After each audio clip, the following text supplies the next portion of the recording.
Fish, textiles, and footwear. If they're made in China, they're about to get a lot more expensive for U.S. consumers. That's after the U.S. hiked duties on those goods to 25%. And more tariffs might be coming, according to U.S. trade representatives. President Donald Trump took to Twitter to assure his people that China would foot the bill for the new tariffs, saying, "We will be taking in billions of dollars in tariffs from China."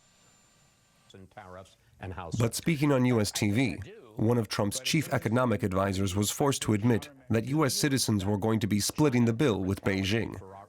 In fact, both sides will pay. Both sides will pay in these things. And, of course, it depends. If it's a tariff on goods coming into the country, the Chinese aren't paying. No, but the Chinese will suffer GDP losses and so forth with respect to a diminishing export market and goods that they may need for their own I understand that, but the president says China doesn't. China, it pays the tariffs. They may suffer consequences, but it's U.S. businesses and U.S. consumers who pay, correct? Yes, to some extent. Yeah, I don't disagree with that. Again, both sides will suffer on this.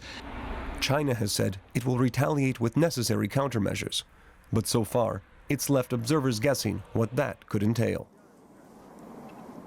Ashutosh Pandey is tracking this story for us from the Frankfurt Stock Exchange. Ashutosh, this hiking of tariffs from 10 to 25% is something that US importers aren't going to be able to absorb as well. I guess this is going to hit the consumer in the US. Yes, Ben, for sure. I mean, there's no doubt about it.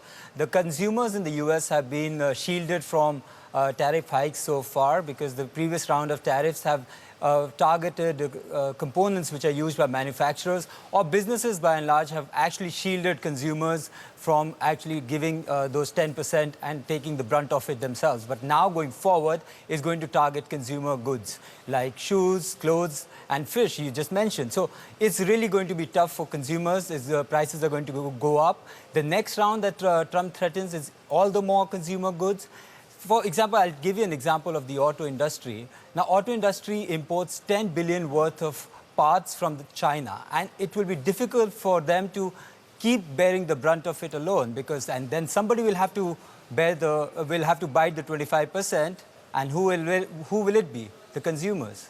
But Ashutosh, is this a good chance for European exporters, say, to get in on more business? Well, it's difficult to say. I mean, so far to safeguard the consumers in the US, the Trump administration has targeted those goods where China does not enjoy a lot of global market space, to say. Now, the next round of goods would be those goods where China actually commands a huge market share. And it will be difficult for like anybody else to find any alternative supplier there. And having said that, I mean, I'll give you an example of the footwear and the apparel industry. Now, 70% of them are sourced from China, 45% from China as far as the apparels are concerned. How do you replace that in such a short span of time? Exactly. So the US exporters, or importers rather, are in quite a tricky position there with China commanding such a huge dominance over so many markets. Ashutosh, thank you very much for your analysis.